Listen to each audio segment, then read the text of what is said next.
Today's topic is on the growing ties between the countries of Central Asia and the Middle East and the broader geopolitical consequences from these new ties for the region, for the United States, for Europe, for Russia, China, and others. These new ties are emerging in various fields, from energy cooperation to plans for new transit corridors, to trade agreements, and to cooperation around security issues. For the landlocked Central Asian countries, greater economic connectivity to the Middle East makes plenty of sense. It gives the region a new important outlet. But besides opportunities that come with closer cooperation, what are the challenges? For example, where does the United States stand on the issue of regional economic integration when it might have a conflict of interest between wanting a more secure Central Asia versus maintaining sanctions on Iran, a country which is essentially the geographic bridge between the two regions that we'll be discussing today? MEI is delighted to welcome our four experts for a conversation around these issues. In the interest of time, I will introduce them by name and affiliation only, and in order that they will be speaking today. But you can see their full bios on the page for this event at MEI's website.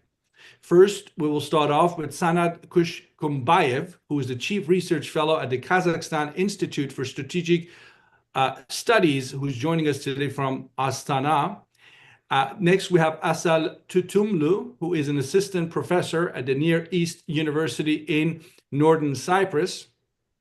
Then we have Bruce Pannier, who is a Central Asia Fellow at the Foreign Policy Research Institute and someone I have known for over 2 decades. I know he's been covering the region quite closely, as has everybody else on this panel. And then we have, last but not least, my colleague Yulia Pocha, who is the director here at the Middle East Institute for our Black Sea program. So with that said, I encourage everyone to submit your questions. Please use the Zoom's Q&A feature. I'll be looking for your questions, and I will include as many as those in the conversation as possible. With that said, let us start. Sanat, if I may, I'll turn to you first. If you could just take a few moments and provide us with a big picture overview in terms of what are the interests of Kazakhstan and the other Central Asian states when it comes to the issue of closer economic cooperation between the region and countries to the south in the Middle East, Gulf states, Iran, Turkey, and so forth. So please go ahead. Thank you. Thank you very much, Alex. Good morning, good afternoon, everyone. I'd like to briefly highlight the main interest Central Asian countries in developing cooperation with Middle Eastern nations.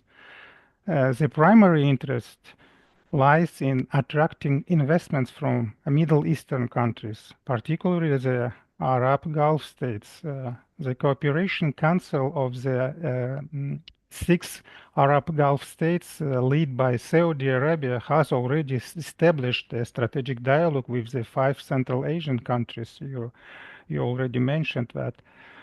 Both regions are focused on cooperation in sectors such as renewable energy, hydropower, agriculture, etc. Many investment projects in these areas have been initiated and are ongoing. However, trade relations between Central Asia and the Gulf remain limited, with modest prospects for significant growth, I think. 2 main challenges hinder trade. First, underdeveloped transport infrastructure. And second, similar export profiles of both regions, Central Asia and Gulf countries. For example, the total trade volume between the 6 Gulf countries and the 5 Central Asian nations in 2023 was only about 3 billion, less than 0.3% of the Gulf's total foreign trade. For instance, Kazakhstan's trade with the Qatar was just 10 million in last year, while trade with Saudi Arabia was 15 million. I think this could be the level of the small or medium businesses. For comparison, Kazakhstan's trade with Turkey was 6 billion in 2023, down from the 7 billion in 2022. Trade with Afghanistan reached 700 million in 2023. Trade with Iran and last year was 300 and fell from the 500 million in 2022. So investment remains the key priority for Central Asia and building transport infrastructure between our regions.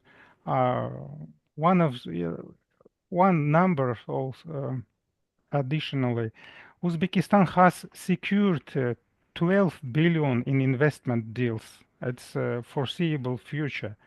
It means that the investment priorities remain the key for Central Asian nations. That's all. Thank Thank you. you. Thank you very much, Sanat. Very, very good to have those numbers.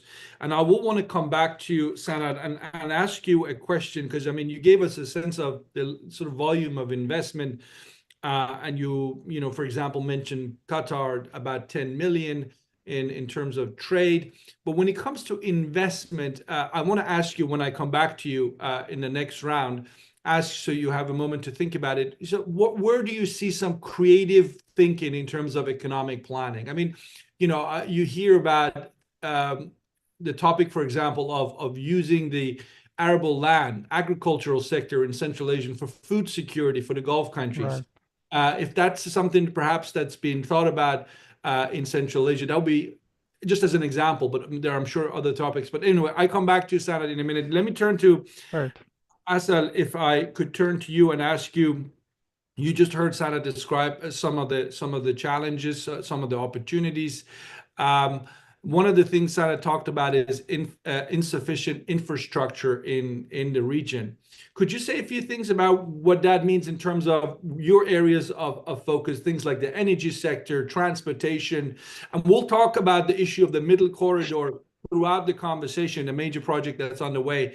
But in terms of where we are right now, Asel, how would you describe the challenges for that sort of connectivity between Central Asia and countries to the south, or even countries in Europe? What is not in place in terms of facilities that needs to be placed to facilitate for bigger volumes in trade?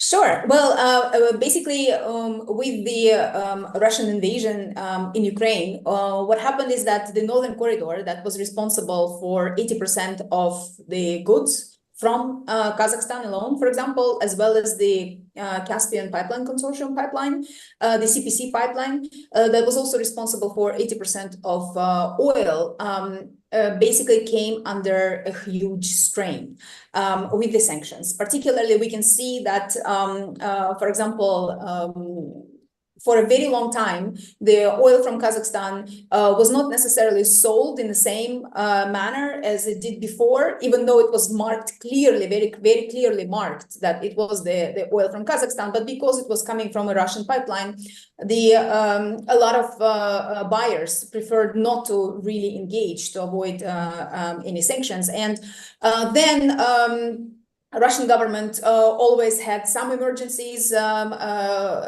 doing something regarding the pipeline. For example, they said that, well, there were some mines found and things like that. And every time that happened, Kazakhstani government basically, and not only government, but businesses were basically losing close to $335 million per day. So it's a huge dent.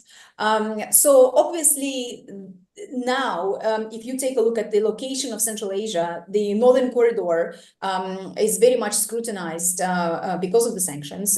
In the south, it's also not only the difficult terrain, but the unrecognized government in Afghanistan, as well as Iran, which is also facing its own additional sanctions, is really difficult. And so the middle corridor then becomes that necessary pipeline, so to say, not the pipeline, but the headway of really trying to get the goods out of the region in some way or fashion.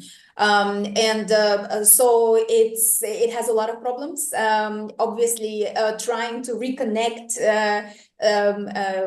several countries together and put them together, create additional new, let's say, infrastructural points is difficult. And particularly, for example, with the Caspian Sea, Kazakhstan for a very long time did not really have a fleet.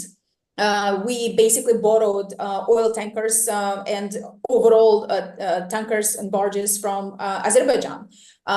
So, for example, Azerbaijan was basically allocating some of these barges to us. We were renting it. And then with the war in Ukraine, we realized that, well, we actually need to have the barges. UAE was actually a great, for UAE and for Kazakhstan, it was a very great opportunity because immediately they were able to establish a joint venture and buy some vessels. Right now, I think there are 5 oil tankers that are operating in the Caspian Sea that belong to Kazakhstan. What we can see as well, another bottleneck that really also required some restructuring was basically Horgoz free economic zone and customs zone on the border with China. It was totally overloaded, and there were basically needed new capacities. And what was interesting, again, you have the UAE that is coming in and basically saying, guys, I can actually manage this free economic zone for you. And they've put the investment up, scaled the project, and obtained the specific governance rights, for example. So overall, it looks like within these particular chunks, because the situation is urgent and because the money, a lot of money is necessary upfront for these projects. Countries of the Gulf, for example, become really important in that sense, much more important than, for example, standard partners and standard investors, as well as the countries of the Gulf. They do not necessarily bring their own political things into the agenda. It's basically all about making business and doing business together. So it's a really, really convenient partner for the regimes of Central Asia. Thank you, Asel. I wanted to come back to you on that issue of investments and where strategic investments are being made by the Gulf countries. And maybe you want to highlight some of those areas, particularly if they relate also to sort of, energy. The Gulf countries are really, as you know, interested in playing a bigger role going forward post-oil, so renewable energy and things like solar, wind, and all the rest of it. But if you could maybe highlight and give us some case studies, that would be really interesting. Let me turn to Bruce. Bruce, you and I over the years have talked so much about, why Central Asian countries kind of had hesitation when it came to Middle East. They felt Middle East didn't have much to offer for them. They looked at it much more from that security prism in terms of things bad that could come out of the Middle East. That's not what we are today, some 30 years after the end of the Soviet Union. So from the Arab point of view, Bruce, what do you see? What is that sudden interest? We know the Central Asians are receptive, but maybe you can also touch on why the Arab countries, the Gulf countries with the deep pockets when it comes to investment, why are they suddenly looking to Central Asia? Well, I mean, first of all, thank you very much for the invitation to participate in this. I should say that. I think Asel a moment ago mentioned like the key moment was when Russia launched its full-scale invasion in Ukraine. And there was all of a sudden a lot of different countries saw some opportunity in Central Asia that they'd probably been thinking about for a while, but realized that maybe the moment had finally arrived. So there's a natural attraction between the two regions, right? And as part of the greater Islamic world, cities along the ancient Silk Route are as important to the Arab culture. Cities like Bukhara as or at least on par with cities like Mecca or Cairo or something, right? So there was always that connection. You rightly mentioned, and we talked about this several times before, that I think part of the fear from the Central Asians in the first decade, 2 decades anyway, after independence, was what was coming out of the Middle East in terms of religion. I mean, there's a term Wahhabi. It's kind of a blanket term for fundamentalists that came out of the Soviet Union, but of course it does refer also to the Wahhabis in Saudi Arabia. what had happened in Iran, with the 1979 revolution, things like that. The Central Asian governments came out of the Soviet heritage. The leadership was all secular. They were a little bit concerned about getting too close to these Muslim nations, the Arab nations, and what might happen in Central Asia. So to move ahead, now the Arabs see that there's an opportunity. The geopolitical board in Central Asia is shifting a lot. And so there is an opportunity to reconnect with people that they were connected with for hundreds and hundreds of years anyway, right? And establish the trade routes that had faded away after the Russian conquest in the 19th century of Central Asia, and then, of course, the Soviet Union in the 20th century. And if you look at some of the opportunities that are presenting themselves, you mentioned renewable energy. This is a big thing. Aqua, Saudi Arabia's energy company, its biggest investment portfolio outside of Saudi Arabia is in Uzbekistan now. So there's business opportunities there. You'd also mentioned the fact that they're looking at the area as potentially a breadbasket for them too. And so we find that countries like Oman are investing in food processing plants in Uzbekistan, and companies from Qatar are investing in dairy products and abattoirs and other things in Kazakhstan, clearly with an eye of having this exported to their own countries one day. So there's that. And then just, I suppose in any group or any country, you're always looking to establish some kind of solid influence in other parts of the world. And like I said, now was a good moment for the Arabs to move in. They are co-religionists with the Central Asians, but they're not China and they're not Russia. And yet they can do many of the same things that China and Russia have done for Central Asia in recent decades, or in Russia's case, even longer. So the opportunity was there to establish this potential new relationship or renew what was an old relationship with Central Asia. And of course, if you want to look further afield, it does reduce travel time with trade with China. So if you're Middle East countries, you can use the inland route, which is fairly secure as opposed to what we see on the maritime routes these days, and still trade with China and also with Russia, if need be. And there is a north-south corridor that is in the works at the moment and does involve trading Russia, Iran, down into India and into the Middle East. So I'll leave it there. Great. Thank you, Bruce. Yulia, let me turn to you, and if you could maybe sort of react to what you've heard so far, but also, if you could elaborate on the European Union's position on all of this. I mean, European Union probably, I would hazard to guess, has a more active policy for Central Asia than the United States does. But just put it together. I mean, where's the European Union, for example? I mean, on the middle corridor issue, where Central Asians are going in terms of geopolitical options, and perhaps even on what the impact of the Ukraine war on the European Union's past pre-war plans for the region. Absolutely. Thanks for putting this together. Goes without saying, and I don't really have anything shocking to add or to contradict my co-panelists. They've already structured the conversation in a way that is in sync with the dynamics, the geopolitical and investment dynamics that are happening in the region. If we're looking from sort of a Western, in this case, EU perspective, indeed, Alex, you're right.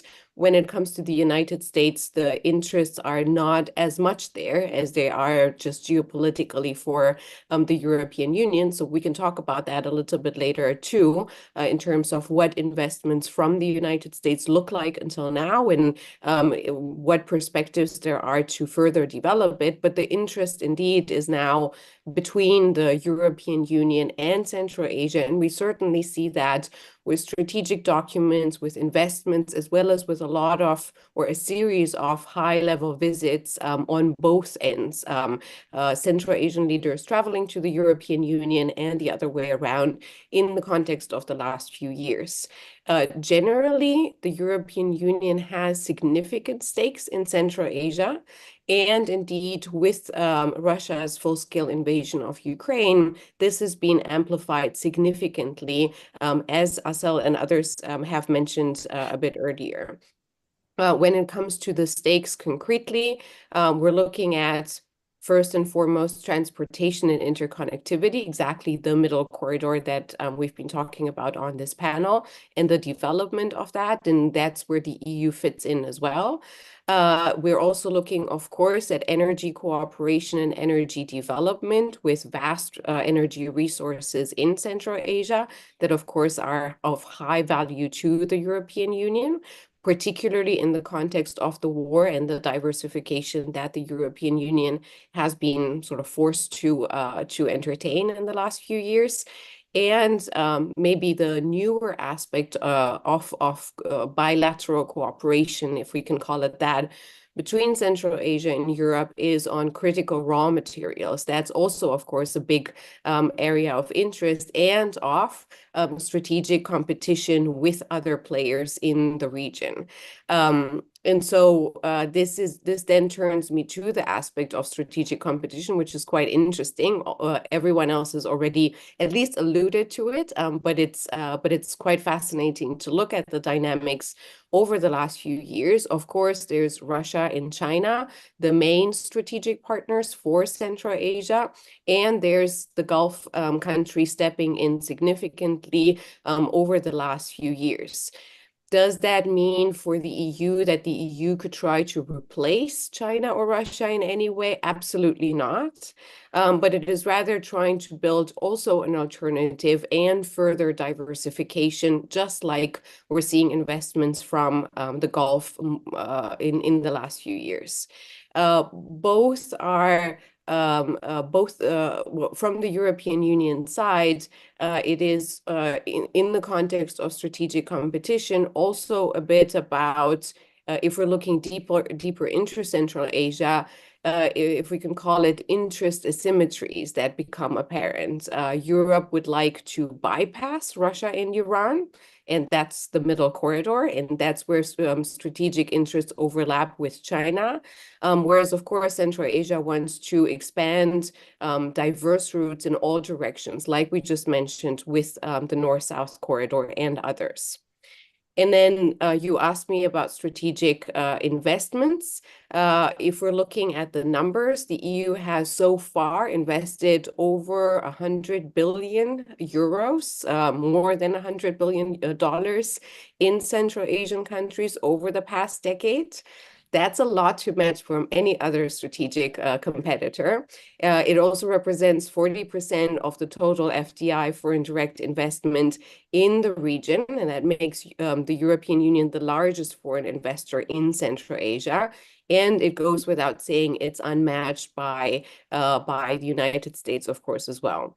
And if we're looking into, so this is the last decade, if we're looking into the future, the EU has brought forth, in the context of strategic competition, including with China, the global gateway. And as part of that, we have the Trans-Caspian Transport Corridor that was also mentioned a bit earlier, where we see significant investment from EU private investors, as well as the EU overall, with a pledge of specifically for the Trans-Caspian corridor of 10 billion in the coming years. And overall, if we're looking at Global Gateway, that is a project that includes over $320 billion overall, targeting global infrastructure, digital climate projects by 2027. So that's just in a couple of years. And in that context of this 300 plus billion investment from the European Union, Central Asia is a priority. The strategy is global, but Central Asia plays a major role. And then very last point, when we're looking at strategy, the European Union has had a series of strategies for Central Asia renewed and developed, particularly in the context of the last 2-3 years. And we also see that at the individual level of the larger economies within the European Union. Germany was the first one to sign a strategic partnership with all 5 Central Asian countries. And we've seen the visit of Chancellor Scholz a few months ago, following visits of representatives of the European Union itself, of France, of Netherlands, and ample investment and strategic interests from these countries, as well as, I would add, Italy here. These investments and interests are, again, about transportation and further development of energy cooperation, as well as trying to reach climate goals in the context of the Paris Agreement. So that's kind of the overview that I can give from the Western side. A last element here, because we're talking about the Middle East and the Gulf, if I'm looking at strategic competition between the EU and the Gulf in Central Asia, that's competition in terms of corridors, right? These are partially different directions. But if I am to assess what it looks like, I would say this is constructive competition, right? A lot of times they're actually considering working together, or at least not having contradictory aims when it comes to the region. And that, of course, is to the benefit of Central Asian countries. Thank you, Yulia. That was great. Sanat, I did ask you a question earlier, Right. and please respond to that if you want. But let me ask you another question on top of that, so you have two. Yes, And reaction to what Yulia said. I run the Iran program at the Middle East Institute. So Iran is the country I know the best. And I know for a fact that the Islamic Republic really doesn't have serious economic plans. They have serious hopes, but no real plans. And that's a bit of a problem for Central Asia, is it not? If you need to get to markets, if you need to get to the port of Chabahar, for example, for maritime trade through the Indian Ocean to world markets, you have to deal with the geographic reality of Iran. But then Yulia just tells us that your largest investor, European Union, wants to bypass Iran and Russia. That puts you in a bit of a awkward position. How does Astana, the other Central Asian states, how do they plan to or hoping to maybe navigate this sort of challenging situation? But you had two questions. If you want to react to the first one and then what I just asked you, please. Yes. I will start with second one. It's a complex and multifaceted one. The perspective from which we approach it is critical, I think. If we talk about the development of transit corridors, Iran is an important part of these projects. Let's just look at the map. You already mentioned Iran's geographical position. You know that there is a railway from Turkmenistan to Mashhad, then to the port of Bandar Abbas. This direction is part of the north-south corridor coming from Russia through Kazakhstan, Turkmenistan. Central Asian countries could export more and also be beneficiaries of this transit, but Iran is under sanctions. This severely constrains the discussion of any major deals with Iran. One example, Kazakhstan used to trade all with Iran through the Caspian Sea via the swap methods. Our volume of trade reached 1 billion and even more in the past. You mentioned already Chorbahar port. Yes, Iran hopes that this port can become a competitive for Gwadar port in Pakistan. But international investment is needed to develop infrastructure. Central Asia and Iran have few resources of their own. And you know, Saudi Arabia and its Arab allies are reluctant, understandably, to invest in Iran.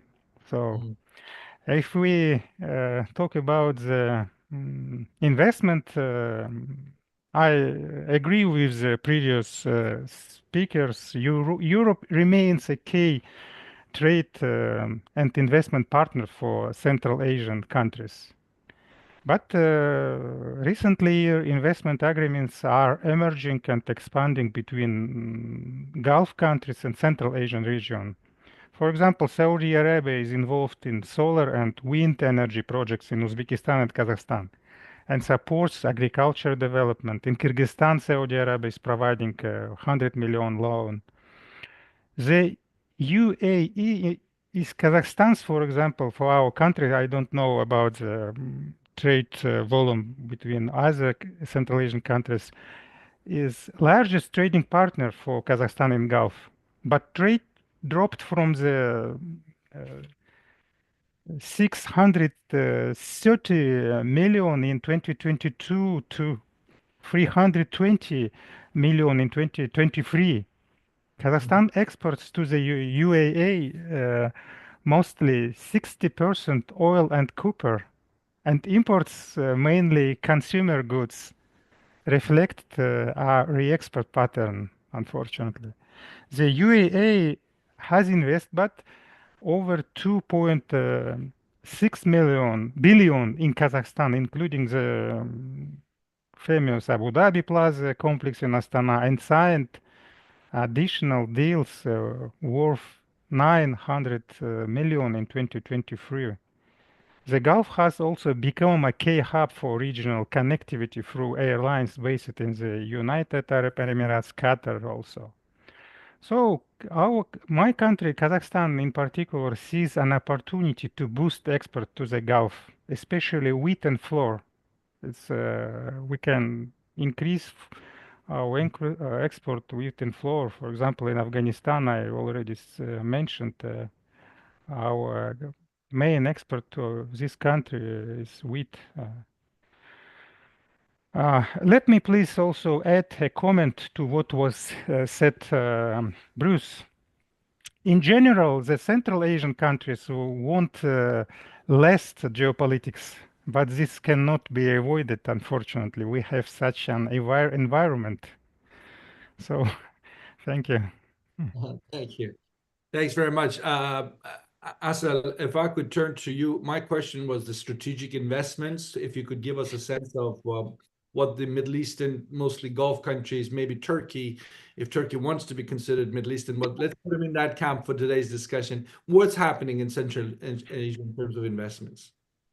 Well, I think there is a certain complementarity, and in order to answer this question, I want to kind of draw a distinction between the kind of state interest and regime interests. And if we think about the state interest, it's something that the government must provide for the people, and the regime interest is basically the interest of the elites.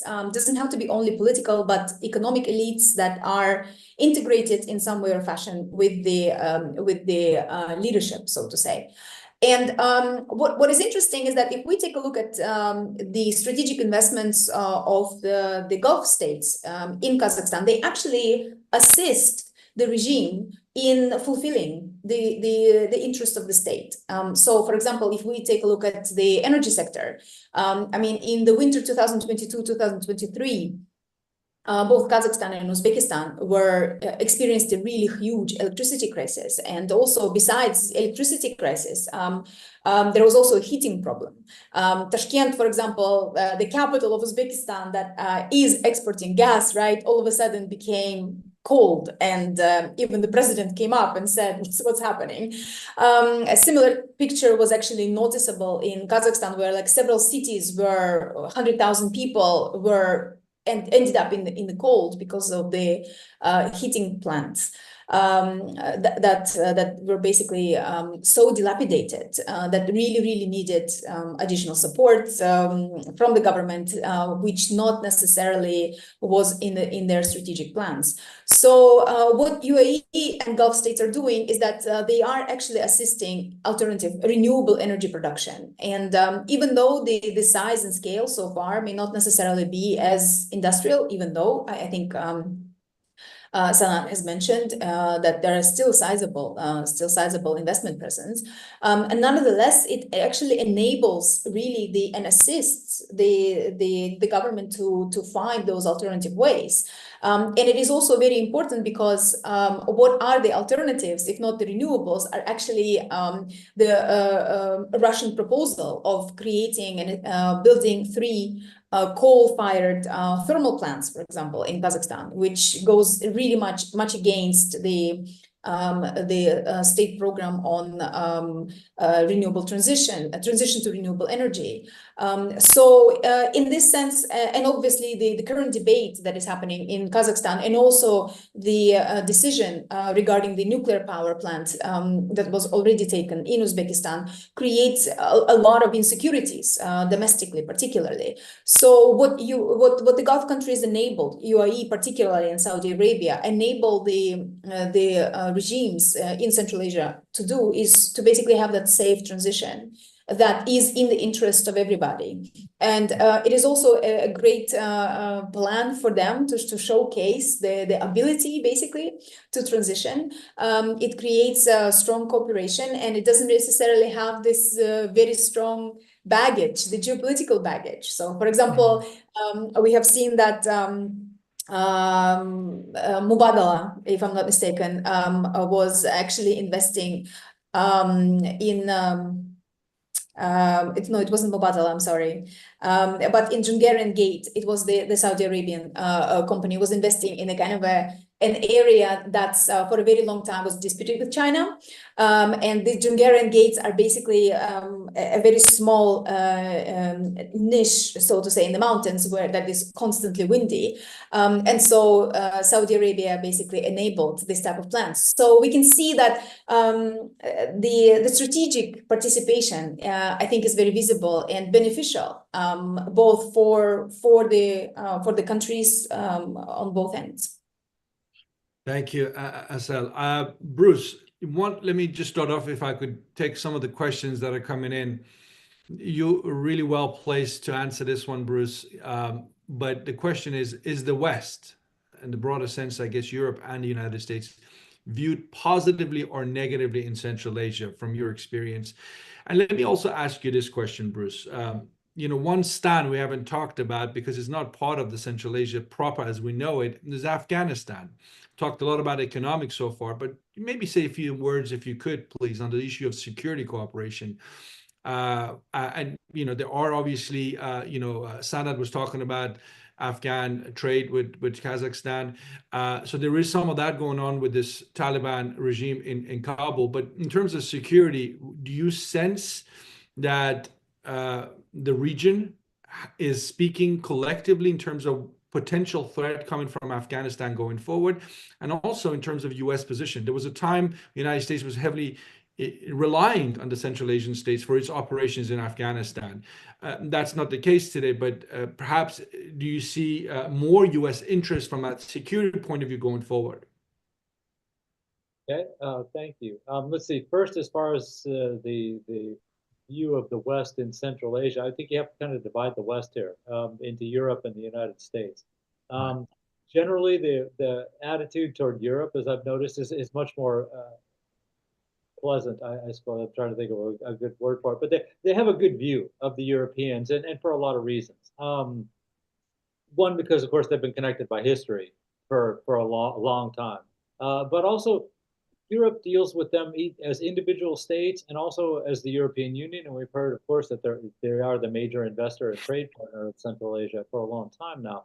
But they developed programs for dealing with the Central Asians to try to deal with the Central Asians regionally as 5 countries, and that comes from the European Union, which is also a collection of countries too. And the Central Asians seem to view that real favorably. I mean, it's something that is easy for them to deal with and deal with the European partners. The United States has, of course, the image that's left over from the Soviet era. And, I can speak from personal experience that as an American, and even worse when I became a journalist, there was a lot of suspicion about what I was doing and who I was working for and what I was going to do with the information, because they view the United States as a superpower, but also as something of a looking for dominance over huge sections of the world all the time, and looking out for its own interests. And to a great extent, that's true, of course. So the U.S. is somewhat less trustworthy in the eyes of Central Asians as opposed to the Europeans. Just my personal experience going through there. As far as Afghanistan, certainly the Central Asians are talking with the Arab governments about this. And of course, the Arab governments have their own view of what's going on with that. Qatar is someone who's been dealing with the Taliban. The Saudis have been dealing with the Taliban. But I think it's more based now on some of the other groups that are inside Afghanistan. I'm thinking specifically the Islamic State of Khorasan province, right? So you have these other non-state actors that are active inside Afghanistan that are a threat to all the countries, both in Central Asia and the Arab countries too, and always looking for opportunity anywhere they can get it. So there certainly must be some coordination about how they approach these different groups, and of course how they approach the Taliban too. Just one example, there's this railway proposal. I mean, it's an economic issue, but there's a railway proposal to extend the railway line that comes out of Uzbekistan and goes to Mazar-i-Sharif all the way to Pakistan, through Afghanistan. And that's been on the table for a while. But of course, financing is a problem. And Qatar has come forward recently and started to hint that it would be interested in this. And certainly the Uzbek president has been talking with them about financing for construction of this railway. So, this is an example where both Qatar and Uzbekistan have an interest in dealing with Afghanistan, Taliban-ruled Afghanistan, for something that benefits Qatar and Uzbekistan ultimately. And of course, it will, as a side effect, benefit the Taliban too. But so they are coordinating both their security policies and their economic policies in Afghanistan and how to approach that. And again, it's going to matter from country to country within the Arab countries and within Central Asia, because Central Asia's relations with the Taliban are not a block. The Tajikistan has horrible relations with the Taliban and rarely talks to them at all. The other Central Asian countries have a much better relationship with the Taliban, and we've heard Sanat even mention that Kazakhstan is the leading exporter of wheat to Afghanistan at the moment. So I'll just leave it there for my answer. No, that's great. I mean, we all need a separate panel discussion on that issue. But what you're saying, Bruce, essentially, if I hear you right, is that the Gulf states, countries like Qatar, which has invested plenty in moderating to the extent they can the Taliban's behavior on things like girls and access to school, and the Central Asian states that are, as of today, going forward, will be significant potential trading partners. They have leverage. Whether Gulf states, Central Asian states can come together and use that leverage to change behavior in Taliban control Afghanistan. That's a really important topic. But thanks, Bruce. Let me turn to Yulia, my good colleague here. Yulia, you mentioned the strategic competition, and but can you sort of elaborate more on the role of sanctions on countries like Iran and Russia? What are we looking at here? What is the appreciation in the European Union about the very awkward place countries in Central Asia are put in when the two big chunks of land around them, called Russia to their north and west and Iran to their south, are sanctioned? I mean, that puts them in a very awkward position. Some of these projects we're talking about are long-term strategic projects like corridors. So if they sign up for something that's not commercially viable today, but they're stuck with it for maybe many years to come, does the European Union look for ways to, again, go around some of these sanctions creatively with the long-term interest of Europe in mind? That's a lot of questions. I'll do my best to answer as best as I can. Let me start with the sanctions piece and then look at Russia and China sort of in the context of strategic competition. When it comes to sanctions, I think now the number one issue is Russia-EU and, of course, Russia-US in the context of sanctions. And in there, of course, Central Asia is in a very complicated position, as well as the EU is, because we see over the last 2.5, almost 3 years, in the context of the full-scale invasion, trades between EU countries and Central Asian countries skyrocketing. And we already have confirmation from some officials, including in Central Asia, that this is dual-use goods that are sanctions evasion going to Russia. And we can say that the guilty parts here are both sides, right? Because the EU is sanctioning Russia, but it is trying to divest from or evade by looking its member states, many of them, if we're looking at the data from IMF and from others, by going through Central Asia. So that's one bit. But the other bit, when we're looking at Russia particularly, is something that others have mentioned here too, the fact that Central Asia and the European Union are dependent on Russia when it comes to transportation and trade, particularly when we're looking at energy and pipelines. And that means that Russia not only controls the flow of energy, but it also imposes high transit fees. So the European Union might be buying energy, say, from Kazakhstan, but the transit fees depend on how much Russia is trying to cash in. And it's not just in the context of the last 3 years, but this has been a historical problem. I'll give you one example sort of in the middle. Georgia, after the Russo-Georgian War, Russia's invasion of Georgia in 2008, diversified away from Russia, trying to buy energy from Central Asia, but it was buying it at an incredibly high price because Russia was adding a huge transit fee. It was basically multiplying the cost. And so this is the leverage that we're looking at, and the problem that both Central Asian countries and the European Union are facing. When we're looking at how sanctions are affecting Central Asian cooperation with Iran and Russia, that is sort of a bilateral problem between, on the one side, Central Asian countries, and on the other hand, Russia and Iran. And we see that, and Alex, you and I have talked about this, and others have too. We see that, we mentioned it even in the panel, with the North-South corridor. Iran and Russia are welcome to invest to develop it, but they don't have the money because of the sanctions regime. And so that is theoretically strategic competition with the West, in this case with the European Union, but it's a matter of, it's a free market who is willing to make the investments. The very last element that I'll mention here that I think is particularly important to understanding the dynamics between the European Union's economic power and buying power, in this sense, and Central Asian countries looking to export more, increase trade, etc., is again the underdeveloped critical infrastructure on the middle corridor. The European Union too would be interested in looking at grain exports and supporting grain exports from Central Asia. That is a priority, not just to Central Asia, but including Gulf countries.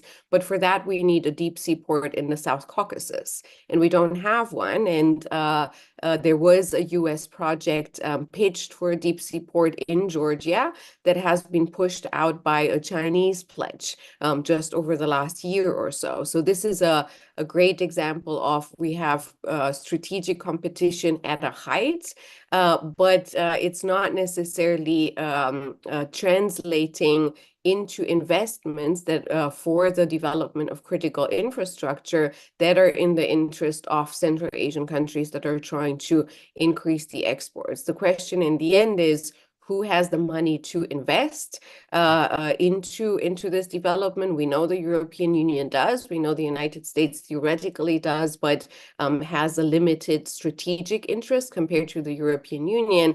When it comes to Russia and Iran particularly, and to some extent also China, we have yet to see ample investments that can compensate for and further develop this critical East-West infrastructure that is needed for everybody involved.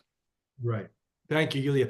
Great. So we have just about 10 minutes. I guess we have time for one more round for everyone. So please, anything you have on your mind, do share it with us. Sanad, obviously, I'll start with you since I began the whole panel discussion with you. I have a specific question for you and then a broader question for myself. The question comes from an audience member who wants to ask you whether you see Uzbekistan joining the World Trade Organization as a big moment and the logic behind it. The question says, I appreciate that other Central Asian countries are already members, but I wonder whether in preparing for WTO accession, Uzbekistan may be viewed as a more of a driver for international trade out of the entire Central Asian region. Maybe answer that, and then I'll ask you my question. Right. And all Central Asian countries interested in developing relation with and trade relations with our partners. And like I said, we emphasized only in the economic and investment relations, trade relations. Uzbekistan also, all countries, Uzbekistan include all countries of Central Asia,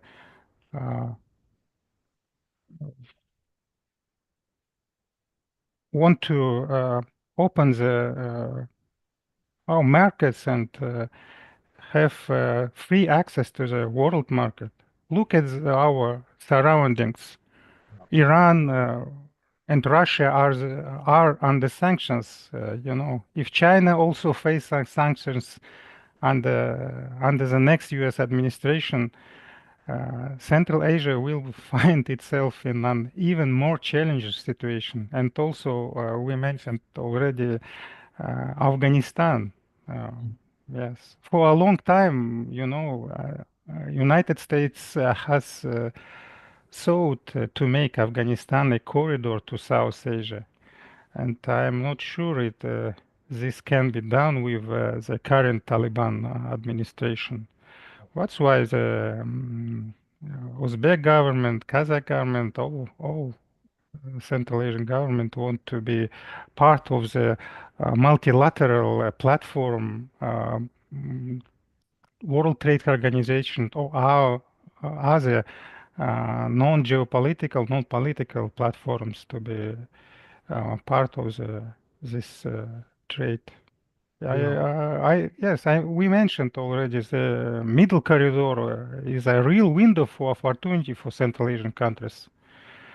But on the other hand, the potential investment from Western or Arab countries cause concerns from Iran and Russia, of course. With Uzbekistan also made the same, what say, Kazakhstan in the foreign policy under the Mirziyoyev administrations. It's multi-valent, multi-vector diplomacy, I mean. Is create something strong and mutual beneficial with the neighbor countries, first of all, and other strategic partners, Russia, China, and Western, and especially United States. And I think. Standard, if I could ask, thank you for that Yes. answer. Ask you, Thanks. you could be giving me just a short answer. That's fine. But I mean, I do want to bring the United States into it. Yulia mentioned earlier in her remarks that European Union has the money and is investing. The United States has the money, but isn't necessarily investing. What would it take, do you think, for Washington to start paying more attention to Central Asia the way Europe does? I mean, obviously, geography, again, is a factor. Europe is much closer to Central Asia than the United States. But let me give you an example. Let's look at IMAC, the whole Biden administration's plan for this India, Middle East, Europe corridor. I don't know where it's going to go, but it's a grand plan. It's very much driven by geopolitical factors to keep Iran out, to challenge BRI, the Belt Road Initiative of China. So when there is a political focus in Washington, some of these projects do actually happen. IMEC is, as I said, one of the more recent examples. What can Central Asia do to get America's attention and get America more involved from your point of view, with the argument that what's good for Central Asia can be good for the United States?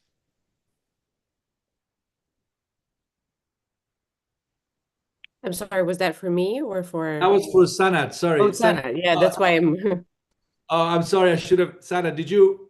No, it's. Can you repeat, please, your U.S. interest in Central Asia? Let me ask you this. What can U.S. and Western allies do to support Central Asia's trans-regional projects? This is another way of asking the question. Yes. The US create one of the great, I think, platform C5+1 10 or 9 years ago. It reflects growing regionalism in Central Asia. I think strengthening regional connectivity and integration meets the strategic interests of Central Asian countries. It makes the region more subjective at the international level and hereby strengthens the subjectivity of each country of the region. I think its conclusion is simple. Together, the countries of the region are stable and more independent. Unindependent and stable Central Asia that maintains a balance in relations with its powerful neighbor. You know, it's China and Russia, is in the interest of the United States. Yes, and next, I think we need more than just diplomatic and political support for the middle corridor. We need the participation of businesses, large investors, banks, and international institutions. That is more action, less discussions, of course. And finally, if you let me, please, the United States, it's my photo. The United States Department Bureau of South and Central Asian Affairs reflects an outdated structure, I think. Historically, the United States, I mentioned, sought to connect these regions via transport bridge through Afghanistan. However, it seems more logical to separate Central Asia into its own bureau or division given its distinct geopolitical and economic context. Alternatively, Central Asia could be grouped with the South Caucasus as these regions share overlapping interests. Of course, this is an internal matters of United States and next Trump's administration, but these are just my thoughts. Thank you. No, thank you, Senator. Can I also jump into that? Sure. I know we don't really have much time, but I just wanted to say also that, I mean, your question about what can United States do? I think United States should just basically listen to the interests of Central Asian countries as a region, rather than have their own particular idea about what the region is supposed to be. And have a more inclusive policymaking process. And in that sense, for example, as Sanat said, the region, the idea that Central Asia belongs together with Afghanistan and then attempt to strategically link those two, so to say, geographical areas were not necessarily in the interest of Central Asian states at that time, and in the present as well. And so that's why I think if the United States really wants to become an actor, is to be basically genuinely engaged with people in Central Asia, in 5 states, and support the visions of region that these particular countries would like to see. Great, thank you. As a very quick question from the audience, if you could take 30 seconds, who could sponsor investments for infrastructure in and around the Caspian for energy, transportation, so forth? Well, for a very long time, this project was basically supported by the United States. And obviously, it had some adamant responses from both Iran and Russia. But nonetheless, I think right now, if there is a possibility to engage Russia into the project as basically something, an alternative that can potentially be beneficial to many actors, so to say, around the Caspian Sea. So in this sense, I would not necessarily, I don't think that there will be one specific country that can do this thing. Instead, I think it can be a consortium of various states, particularly littoral states, maybe around the Caspian Sea, minus Iran, that I think for a very long time did not want to support any projects like that as well. But yeah, so I would like to see a consortium of the littoral states, if possible. Thank you, Asa. We have just literally a minute, but we can go over a couple of minutes. I'm sure they'll forgive us. So I have the same question for Bruce and Yulia to wrap things up for us. And that kind of links to what Sanat and Asa just said in terms of U.S. position on Central Asia and perhaps the need to catch up with some of the realities in the region in terms of how U.S. approaches those 5 countries. Bruce, critique U.S. policy towards Central Asia. I know I'm giving you like a minute to critique it, but what do you think stands out? And I'll ask the same question to Yulia. I mean, where's the level of interest on the part of the United States when it comes to Central Asia? What could U.S. do? You've spoken at length about European Union, but maybe also say something more about the United States position. And I think that would be the time for us to wrap up. So Bruce first, and then Yulia. Well, obviously, I think one interest the United States has in Central Asia is making sure the region is independent, truly independent, and strong sovereignty in the area. this gets back to what we were talking about with the relationship with the Middle East. I mean, the Arab states are a counterweight to China and Russia at this point. So from a U.S. perspective, this is good. It makes the Central Asian states less dependent on China and less dependent on Russia. So the U.S. would like to have a solid Central Asian region that can resist undue influence from any of its immediate giant neighbors out there. Past that, it's always been a big question for me exactly what strong interest the U.S. would have in Central Asia. It literally is on the other side of the world. There was a chance, and probably still is a chance, to recognize the fact that Central Asians now come out of a secular heritage from the Soviet Union. They're the most literate Muslim population in the world, but they are also a Muslim population. So this is a chance for the U.S. to engage with the Islamic world, and it's not Orthodox Islamic world, something akin to the Taliban or other areas of the world too. So there's that advantage too, that this would be a strong partnership moving forward to engage culturally and religiously with other sections of the world. My last comment would just be, I mentioned the suspicion people view with the United States, but this is going to be hard to overcome. In the 1990s, the U.S. was seen as someone who would help democratic groups build democratic institutions in Central Asia. Post 9/11, that kind of changed, and everyone looked at the U.S. as being in Central Asia solely for its own security interests. The fact that they disengaged from Afghanistan in the way they did kind of reaffirmed that view that the U.S. was just there for their own interests and really wasn't that interested in Central Asia at all. It just happened to be located in an important area. It's going to be hard to overcome that going forward, and try to convince the Central Asians again that the U.S. is interested in a strong Central Asia and is interested in an equal partnership with Central Asia to move the region forward. Thank you, Bruce. Thank you for that. Yulia, last word. What should the United States do? I think roughly the region is mix about 80 million people. It's a market. It's a significant population. It's a very sensitive real estate in terms of where it sits in the world with Russia, China, Iran. What do you think? Is the United States doing enough in terms of thinking, planning, and doing in the region as it should?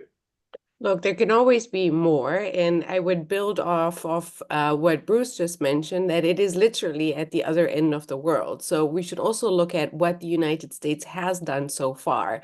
The EU has invested a lot. The United States, for being at the other end of the world, has also done its bid, $91 billion ever since the independence or regaining of independence of the 5 Central Asian countries. That's quite a sum for the conditions. And so I would turn it around to not repeat what others have already said and ask, how can Central Asian countries attract more investment and more strategic interest from the United States, if that's what they want in terms of diversification? And I think here, kind of from a pragmatic point of view, given that we're looking at 4 years of a Trump administration, there are 2 aspects that I think are food for thought. The one will be, clearly, the United States will continue its great power competition with China. So if you want more United States, you got to offer less China. That's a bit of a pickle for Central Asian countries, but that's kind of what will be expected, or what will be the perspective of policymakers in the United States government in the next few years. And then the other thing, also in the context of strategic competition, but much more in the vein of open markets and diversification, is critical minerals. That is a priority for both the European Union and the United States, if we're looking at the collective West, as well as for other countries, including Gulf countries. And while the European Union is already, let's say, poking around and investing to try to compete with China, that is really the forerunner in this space, the United States could have increased interest in this kind of space and in strategic investments there that also connect, of course, to critical infrastructures, because once you exploit, you also have to transport. So that's how I would try to add a little bit to what has already been said, and goes without saying that, of course, the United States should pursue and will continue to do so strategic autonomy or independence, territorial integrity, and the further development of the countries in the region. Thank you, Yulia. Let me wrap up by first apologizing to those who asked questions, and I'm afraid we're out of time, so I didn't get a chance to ask every question that was posed, but I hope everybody found the panel very rich. I found it very enlightening, educational, and certainly the region has moved a long way from when I first started, talking about Central Asia with journalists like Bruce back in 2001. We're in a very different place when it comes to Central Asia than we were back then. Thank you, Sanat. Thank you, Asal. Thank you, Bruce. Thank you, Yulia, for your time, for your insights. It has been a pleasure. I hope everybody enjoyed it as I did. And by the way, this video will be available on our Middle East Institute YouTube channel hopefully for a very long time. And I hope we can do more of such panels and continue having this conversation about the future of Central Asia and the rest of the world. So with that, thank you again. Have a wonderful day, and it's goodbye from me.